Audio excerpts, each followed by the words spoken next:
ഒരുപാട് കാലമായിട്ട് ഇപ്പോൾ ആൻറ്റിബയോട്ടിക് ബുദ്ധിമുട്ട് കഴിച്ചുകൊണ്ടിരിക്കുകയാണ്. കഴിക്കണ സമയത്ത് മാത്രമേ ഉണ്ടാവാറുള്ളൂ, പിന്നീട് അത് വരാറുണ്ട്. ഞാൻ പറഞ്ഞു, നമ്മൾ ആ ലക്ഷണത്തെ, ആ സിംറ്റംസിനെ ട്രീറ്റ് ചെയ്യാതെ എന്തുകൊണ്ട് നിങ്ങൾക്കിത് സംഭവിക്കുന്നു എന്ന് നിങ്ങൾ മനസ്സിലാക്കുകയാണെങ്കിൽ നിങ്ങൾക്കിത് പൂർണ്ണമായിട്ട് മാറ്റിയെടുക്കാം. കഫത്തിൻ്റെ ബുദ്ധിമുട്ട് കുറക്കാൻ സഹായിക്കുന്ന അത്തിപ്പഴം ദിവസം നിങ്ങൾ വൈകിട്ടും രാവിലെ ആയിട്ട് ഒരു 3 എണ്ണം വെച്ച് കഴിക്കുന്നതാണെങ്കിൽ കഫത്തിൻ്റെ പ്രൊഡക്ഷൻ പൂർണ്ണമായിട്ടും കൺട്രോൾ ചെയ്യുന്നതായിട്ട് കണ്ടുവരാറുണ്ട്. കഫത്തിൻ്റെ പ്രയാസങ്ങൾ കൂടുതലുള്ള ആൾക്കാർക്ക് നമുക്ക് ചെയ്യാൻ പറ്റുന്ന ഏറ്റവും എളുപ്പമായിട്ടുള്ള കാര്യമാണ് ഒരു 1/4 ടീസ്പൂണ് ചുക്കും അതോടൊപ്പം തന്നെ 1/4 ടീസ്പൂണ് ഇരട്ടി മധുരവും, ഇത് രണ്ടും മിക്സ് ചെയ്ത് 1 ടീസ്പൂണിൽ തേനിൽ കഴിക്കുകയാണെങ്കിൽ വളരെയധികം ഫലപ്രദമായിട്ട് കണ്ടുവരാറുണ്ട്. ഒരു ഓൺലൈൻ കൺസൾട്ടിങ് ആവശ്യപ്പെട്ട് ഒരു പേഷ്യൻറ്റ് സ്റ്റാഫിന് വാട്സപ്പ് ചെയ്യണം. വാട്സപ്പ് വോയിസ് ആണ്. സ്റ്റാഫ് എനിക്ക് വളരെ എമർജൻസി ആണ് ഡോക്ടറെ, നിർബന്ധമായിട്ട് ഇത് കേൾക്കണം. സാധാരണ നമ്മൾ കൺസൾട്ടിങ് ടൈം ബുക്കിംഗ് അനുസരിച്ചാണ് കൊടുക്കാറുള്ളത്. അപ്പോൾ ഡോക്ടർ ഇതൊരു എമർജൻസി ആണ്, ഇത് പെട്ടെന്ന് കേൾക്കണം എന്നുകൊണ്ട് ഫാസ്റ്റായിട്ട് ഫോർവേഡ് ചെയ്താണ്. അപ്പോൾ ആ സ്റ്റാഫ് ഫോർവേഡ് ചെയ്ത മെസ്സേജ് കേട്ടപ്പോൾ എനിക്കും വളരെ സങ്കടമായി. കാരണം ഒരു പേഷ്യൻറ്റിൻ്റെ വോയിസ് പേഷ്യൻ്റ് പറയാണ്, ഡോക്ടറെ അതുകൊണ്ടാണ് ഈ ടോപ്പിക്ക് ചെയ്യാനുള്ള കാരണം. ഡോക്ടർ, ഞാൻ ഒരുപാട് കാലമായിട്ടുള്ളൊരു ബുദ്ധിമുട്ടാണ് പറയണത്. കാരണം എൻ്റെ ചെവിയിൽ നിന്ന് പഴുപ്പ് വരികയാണ്. അതുകൊണ്ട് തന്നെ എനിക്കൊരാളായിട്ട് സംസാരിക്കാൻ പറ്റുന്നില്ല, വളരെ പ്രയാസത്തിലാണ്. ഇപ്പം എൻ്റെ ഫാമിലിയായിട്ട് പോലും ഇപ്പോൾ മകൻ്റെ കല്യാണം കഴിഞ്ഞിട്ടുണ്ടായിരുന്നു. അപ്പം മരുമകളും കൂടെ ഉള്ളത് കൊണ്ട് എനിക്ക് വീട്ടിൽ നിന്ന് പോലും ഒരു സ്വാതന്ത്ര്യം ഇല്ലാത്ത, അല്ലെങ്കിൽ ജീവിക്കാൻ പോലും പറ്റാത്തൊരവസ്ഥയാണെന്നാണ്. അപ്പോൾ അവർക്ക് കൺസൾട്ടിങ് കൊടുക്കുകയും അപ്പോൾ അവരായിട്ട് സംസാരിക്കുമ്പോഴാണ് എൻ്റെ കൃത്യമായ കാരണങ്ങൾ മനസ്സിലാവുന്നത്. അവർ പറഞ്ഞ സമയത്ത് ഈ പറയുന്ന ചെവിയിൽ നിന്നുണ്ടാകുന്ന ഫസ്റ്റ് ഡിസ്ചാർജിൻ്റെ ഏറ്റവും പ്രധാനപ്പെട്ട ഒരു കാരണം കഫത്തിൻ്റെ ബുദ്ധിമുട്ട് തന്നെയാണ്. അത് ഹിസ്റ്ററി എടുത്ത സമയത്ത് അവർക്കതുണ്ട്, അലർജിയാണ്, ഫാമിലി അലർജി ഹിസ്റ്ററി ഉണ്ട്. അപ്പോൾ അവരോട് പറഞ്ഞു ഇത് നമുക്ക് പൂർണ്ണമായിട്ട് മാറ്റിയെടുക്കാൻ പറ്റും. അപ്പോൾ അവർ പറഞ്ഞു, ഡോക്ടറെ അതെന്തായാലും നടക്കും തോന്നുന്നില്ല, കാരണം ഒരുപാട് കാലമായിട്ട് ഇപ്പോൾ ആൻറ്റിബയോട്ടിക് ബുദ്ധിമുട്ട് കഴിച്ചുകൊണ്ടിരിക്കുകയാണ്. കഴിക്കണ സമയത്ത് മാത്രമേ ഉണ്ടാവാറുള്ളൂ, പിന്നീട് അത് വരാറുണ്ട്. ഞാൻ പറഞ്ഞു, നമ്മൾ ആ ലക്ഷണത്തെ, ആ സിംറ്റംസിനെ ട്രീറ്റ് ചെയ്യാതെ എന്തുകൊണ്ട് നിങ്ങൾക്കിത് സംഭവിക്കുന്നു എന്ന് നിങ്ങൾ മനസ്സിലാക്കുകയാണെങ്കിൽ നിങ്ങൾക്കിത് പൂർണ്ണമായിട്ട് മാറ്റിയെടുക്കാം. എല്ലാ കാലത്തും എൻ്റെ ട്രീറ്റ്മെൻറ്റ് അല്ലെങ്കിൽ എൻ്റെ ചികിത്സ അവൈലബിൾ ആണെന്നല്ല ഞാൻ പറഞ്ഞത്.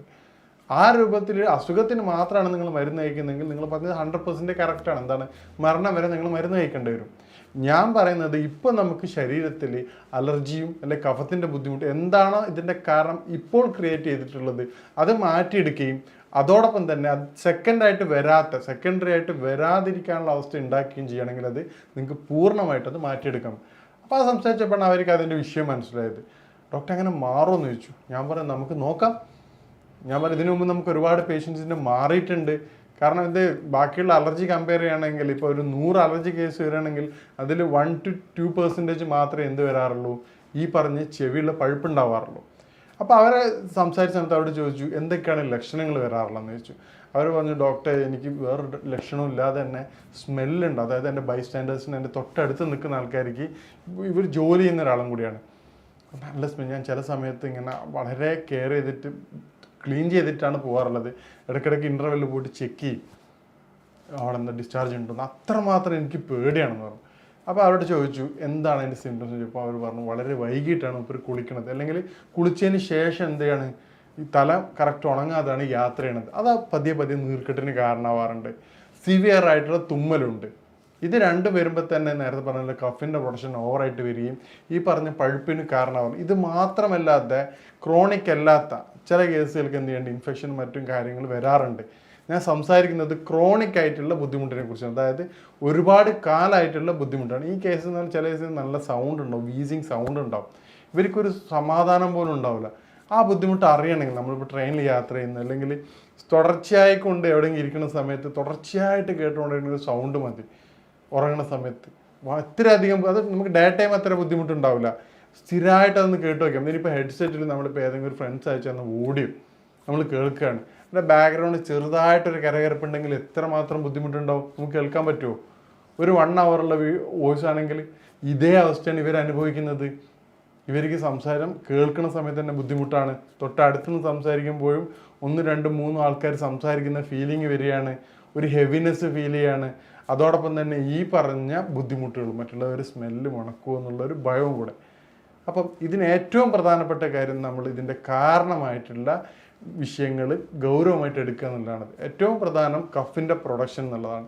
ഈ ഒരു അസുഖം സ്റ്റാർട്ടിങ് ബാക്കിയുള്ള സിംറ്റംസ്, ഉദാഹരണത്തിന് ബാക്കിയുള്ള അസുഖങ്ങൾ വരുന്ന പോലെ തന്നെ അലർജിയുടെ ബുദ്ധിമുട്ടോ അല്ലെങ്കിൽ കഫത്തിൻ്റെ ബുദ്ധിമുട്ടോ ചെറുതായിട്ട് സ്റ്റാർട്ട് ചെയ്യുമ്പോൾ തന്നെ ചുമയോ കാര്യങ്ങളാണെങ്കിൽ പോലും പൂർണ്ണമായിട്ടും അത് മാറ്റിയെടുക്കുക എന്നുള്ളതാണ്. അത് നിങ്ങൾ ക്രോണിക് ആവാൻ വേണ്ടി വെയിറ്റ് ചെയ്യുകയാണെങ്കിൽ അല്ലെങ്കിൽ അത് കെയർലെസ് ആയിട്ട് ഒഴിവാക്കുകയാണെങ്കിൽ ഇതിൻ്റെ സിവിയാരിറ്റിയും ഇതിൻ്റെ ബുദ്ധിമുട്ടും കൂടി വരും. അതാണ് പറഞ്ഞത്. അതിൽ ഏറ്റവും പ്രധാനമായിട്ട് ഫസ്റ്റ് സിംറ്റം വരുമ്പോൾ തന്നെ ട്രീറ്റ് ചെയ്ത് കഴിഞ്ഞാൽ ഈ ഒരു കോംപ്ലിക്കേഷനിൽ അത് പോവാതെ നമുക്ക് ട്രീറ്റ് ചെയ്യാൻ പറ്റും. പിന്നെ ലൈഫ് സ്റ്റൈൽ കംപ്ലീറ്റ് ചേഞ്ച് ചെയ്യണം. ഉദാഹരണത്തിന് നേരത്തെ പറഞ്ഞാൽ കുളിക്കുകയാണെങ്കിൽ ഒരു 11 മിനിറ്റ് മുമ്പായിട്ട് കുളിക്കുക. അതുപോലെ കൃത്യമായിട്ട് തല പൂർണ്ണമായിട്ട് തോത്തി എന്നുള്ള ഉറപ്പ് വരുത്തേണ്ടതാണ്. അതുപോലെ വൈകുന്നേരങ്ങളിൽ എണ്ണ ഉപയോഗിച്ചിട്ടുള്ള കുളി പൂർണ്ണമായിട്ട് ഒഴിവാക്കുക. ജോലിയൊക്കെ കഴിഞ്ഞിട്ടാണെങ്കിൽ ശരീരം മേല് മാത്രം കഴുകുന്ന രൂപത്തിലേക്ക് മാറുക. അതോടൊപ്പം തന്നെ രാത്രി ഉറങ്ങുന്ന രീതി, ഫാൻ്റെ നേരെ ചോട്ടിലേക്ക് കിടക്കുന്നതാണെങ്കിൽ തല ഫാൻ്റെ ചോട്ടിൽ നിന്ന് മാറ്റിയിട്ട് ഓപ്പോസിറ്റ് ഡയറക്ഷനിലേക്ക് കിടക്കുക. അതുപോലെ AC യുടെ വിൻഡോയുടെ നേരെ താഴെയാണ് കിടക്കണമെങ്കിൽ അതും പോസിറ്റീവ് മാറ്റുക. ഈ 2 കാര്യങ്ങൾ ചെയ്യുന്നതോടെ നമുക്ക് കഫിൻ്റെ പ്രൊഡക്ഷൻ രാവിലെ വരെയുള്ള ബുദ്ധിമുട്ട് കുറയ്ക്കും. അതോടൊപ്പം തന്നെ പ്രധാനപ്പെട്ടതാണ് ഭക്ഷണ രീതി. ഭക്ഷണ രീതി നമ്മളിതിൻ്റെ അവസാനം വരുന്നുണ്ട്. ഭക്ഷണത്തിൽ ഏറ്റവും പ്രധാനപ്പെട്ടത് ശരീരത്തിൽ കഫം കൂടാൻ സഹായിച്ചിട്ടുള്ള ഏറ്റവും പാലുൽപ്പന്നങ്ങളും. ഇപ്പോൾ പ്രായമുള്ള ആൾക്കാരാണ്, കുട്ടികളാണ് ഏറ്റവും കൂടുതൽ ഇത് കണ്ടുവരുന്നത് കഫത്തിൻ്റെ എന്തുകൊണ്ടാണ്? അവർ കൃത്യമായ രൂപത്തിൽ നമ്മൾ പാല് കൂടുതലായിട്ട് ഉപയോഗിക്കുന്നുണ്ട്. പാലുൽപ്പന്നങ്ങളും കഫത്തിൻ്റെ ഏറ്റവും പ്രധാനപ്പെട്ട വില്ലനാണ്. നിങ്ങൾ വൈകുന്നേരം 4 മണിക്ക് ശേഷം യാതൊരുവിധ കാരണവശാലും കഫത്തിൻ്റെ ബുദ്ധിമുട്ടുള്ള ആൾക്കാരാണെങ്കിൽ അത് മാറണ വരെ പാല് പൂർണ്ണമായിട്ടും ഒഴിവാക്കേണ്ടതാണ്. ഇനിയിപ്പോൾ ഒഴിവാക്കാൻ പറ്റിയിട്ടില്ലെങ്കിൽ 4 മണിയുടെ മുമ്പായിട്ട് നിർബന്ധമായിട്ടും ഉപയോഗിക്കേണ്ടതാണ്. അതോടൊപ്പം തന്നെയാണ് അരിഭക്ഷണം കഫം വർദ്ധിക്കുന്നതിന് വളരെയധികം സഹായിക്കുന്നതാണ്. നമ്മൾ രാത്രിത്തെ ഭക്ഷണ രീതി ചെറുതായിട്ടൊന്ന് ചേഞ്ച് ചെയ്ത് നോക്കിയേ നല്ല മാറ്റം നമുക്ക് കണ്ടുവരാറുണ്ട്. ചപ്പാത്തിയോ അതിന് പകരം ആടായിട്ടുള്ള കഞ്ഞി കാര്യങ്ങളും നിർബന്ധമായിട്ടും ഒഴിവാക്കേണ്ടതാണ്. ഭക്ഷണത്തോടൊപ്പം തന്നെ നമ്മൾ കുരുമുളക് പറ്റാവുന്ന രൂപത്തിൽ കുട്ടികളല്ലാത്ത ആൾക്കാരാണെങ്കിൽ കുരുമുളക് ഉപയോഗിക്കുന്നതാണെങ്കിൽ നല്ല ചേഞ്ചസ് ഇത് കണ്ടുവരാറുണ്ട്. അതോടൊപ്പം തന്നെ കഫത്തിൻ്റെ ബുദ്ധിമുട്ട് കുറക്കാൻ സഹായിക്കുന്ന അത്തിപ്പഴം ദിവസം നിങ്ങൾ വൈകിട്ടും രാവിലെ ആയിട്ട് ഒരു 3 എണ്ണം വെച്ച് കഴിക്കുന്നതാണെങ്കിൽ കഫത്തിൻ്റെ പ്രൊഡക്ഷൻ പൂർണ്ണമായിട്ടും കൺട്രോൾ ചെയ്യുന്നതായിട്ട് കണ്ടുവരാറുണ്ട്. ഈ രൂപത്തിൽ നിങ്ങൾ കഫിൻ്റെ പ്രൊഡക്ഷൻ കൺട്രോൾ ചെയ്യുന്നതാണെങ്കിൽ ഇത് നമുക്ക് നല്ല രൂപത്തിൽ മാറ്റിയെടുക്കാവുന്നതാണ്. നേരത്തെ പറഞ്ഞ പേഷ്യൻസ് 2 മാസം കഴിയുമ്പോൾ തന്നെ വളരെ ഹാപ്പി ആയിട്ടാണ് പറഞ്ഞത്. അത് നേരിട്ട് വന്നു.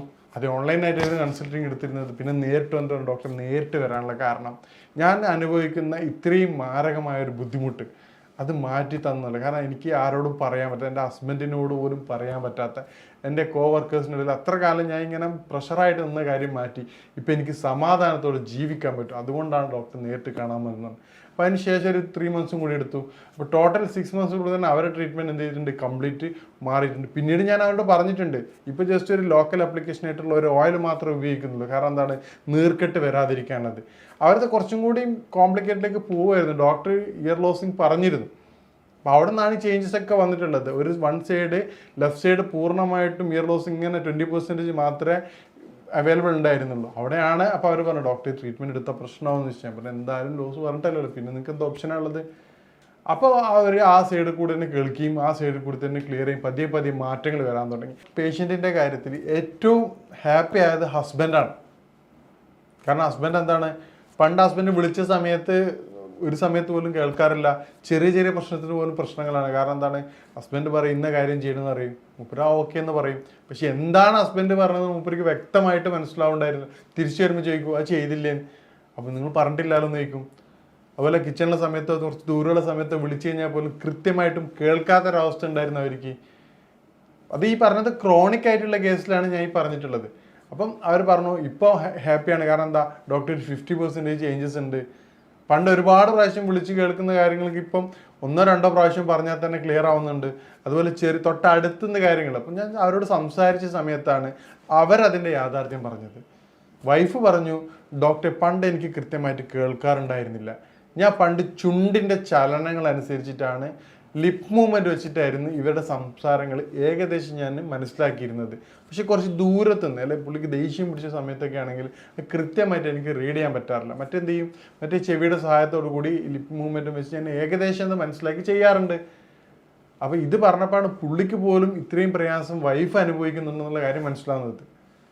അപ്പോൾ ഇപ്പം ആ 2 പേരും ഹാപ്പിയാണ്. കാരണം എന്താണ്, അവർ 2 പേരും ലൈഫിൽ ഒരുപാട് ചേഞ്ചസ് വരുത്തിയിട്ടുണ്ട്. അപ്പോൾ അവർ പറഞ്ഞ വേറൊരു കാര്യമുണ്ട്, ഡോക്ടർ നമ്മൾ സർജറി പറഞ്ഞിരുന്നു. അപ്പോൾ നമ്മൾ ഫാമിലി തന്നെ സർജറി ചെയ്ത ആൾക്കാർ, ഇപ്പം ഡോക്ടർ സർജറി പറഞ്ഞിട്ട് ചെയ്ത ആൾക്കാർക്ക് പോലും മാറ്റം വന്നിട്ടില്ല, വീണ്ടും ഈ ബുദ്ധിമുട്ട് വന്നിട്ടുണ്ടെന്ന് പറഞ്ഞു. അപ്പോൾ ഞാൻ പറഞ്ഞത് ഇതിൻ്റെ സർജറി ഇതിൻ്റെ പെർമനൻറ്റ് സൊല്യൂഷൻ അല്ല. ഞാൻ നേരത്തെ പറഞ്ഞതുപോലെ എന്താണോ അതിൻ്റെ കാരണമെന്ന് നിങ്ങൾ മനസ്സിലാക്കാത്തിടത്തോളം കാലം ഈ അസുഖം പൂർണ്ണമായിട്ടും മാറില്ല.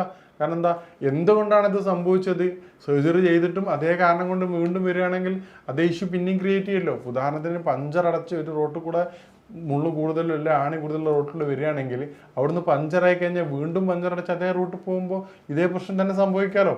ഒരു പ്രാവശ്യം ചെയ്ത് എന്നുള്ളത് എന്തല്ല, അത് വരാതിരിക്കാനുള്ള കാരണമല്ല, മറിച്ച് ചെയ്യേണ്ട എന്താണോ ഒന്നില്ല റൂട്ട് ചേഞ്ച് ചെയ്യുക, അല്ലെങ്കിൽ അത്രയും കെയർ ചെയ്തുകൊണ്ട് മാത്രം പോവുക. അപ്പം ഇത്തരത്തിൽ മനസ്സിലാക്കുമ്പോഴാണ് അവർക്കും അതിൻ്റെ ഗൗരവം മനസ്സിലായത്. അപ്പം ഈ രൂപത്തിൽ നമ്മൾ നോക്കുകയാണെങ്കിൽ നമുക്ക് വളരെ എളുപ്പം തന്നെ അത് പൂർണ്ണമായിട്ട് ഇത് മാറ്റിയെടുക്കാവുന്നതാണ്. അപ്പം ഇത് തുടർച്ചയായി കൊണ്ടുള്ള കഫത്തിൻ്റെ ബുദ്ധിമുട്ടുകൾ ശരീരത്തിൽ നിന്ന് കുറക്കുന്നതിനുള്ള ഏറ്റവും ഫലപ്രദമായിട്ടുള്ള 2 കാര്യങ്ങൾ നിർദ്ദേശിക്കാം. പ്രത്യേകം ശ്രദ്ധിക്കേണ്ട കാര്യം, ഇത് കുറച്ച് വർഷങ്ങളായിട്ടുള്ള ആൾക്കാർ നിർബന്ധമായിട്ടും ഒരു ഡോക്ടറുടെ നിർദ്ദേശപ്രകാരം മാത്രമേ ചികിത്സ തേടാൻ പാടുള്ളൂ.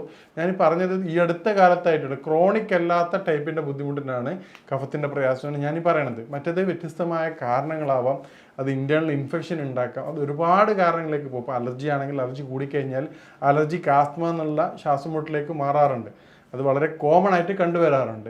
അപ്പോൾ ഈ രൂപത്തിൽ കഫത്തിൻ്റെ പ്രയാസങ്ങൾ കൂടുതലുള്ള ആൾക്കാർക്ക് നമുക്ക് ചെയ്യാൻ പറ്റുന്ന ഏറ്റവും എളുപ്പമായിട്ടുള്ള കാര്യമാണ് ഒരു 1/4 ടീസ്പൂണ് ചുക്കും അതോടൊപ്പം തന്നെ 1/4 ടീസ്പൂണ് ഇരട്ടി മധുരവും, ഇത് രണ്ടും മിക്സ് ചെയ്ത് 1 ടീസ്പൂണിൽ തേനിൽ കഴിക്കുകയാണെങ്കിൽ വളരെയധികം ഫലപ്രദമായിട്ട് കണ്ടുവരാറുണ്ട്. ഈ രൂപത്തിൽ നിങ്ങൾ നോക്കിയും അതോടൊപ്പം തന്നെ ലൈഫ് സ്റ്റൈൽ നേരത്തെ പറഞ്ഞതുപോലെ ചേഞ്ചസ് വരുത്തുകയും ചെയ്യുകയാണെങ്കിൽ പ്രത്യേകം ശ്രദ്ധിക്കേണ്ട കാര്യം നിങ്ങളുടെ കുളിയുടെ കാര്യമാണ്. 11 മണിക്ക് ശേഷം തല കൃത്യമായിട്ട് കുളിക്കാതെ മേല് മാത്രം കഴുകുക. ചില പേഷ്യൻസ് ഡോക്ടറെ 11 മണിക്ക് ശേഷം ഡോക്ടറെ ജോലി ഉണ്ടാവുമ്പോൾ എന്താ ചെയ്യുക, മേല് മാത്രം കഴുകുക, ശരീരം മാത്രം കഴുകുക.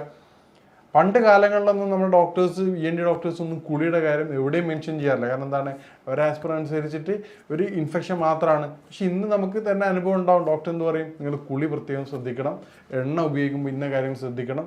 അപ്പോൾ അതുകൊണ്ടാണ് അതിൻ്റെ ഇമ്പോർട്ടൻസ് ഇന്ന് വന്നതുകൊണ്ടാണത്.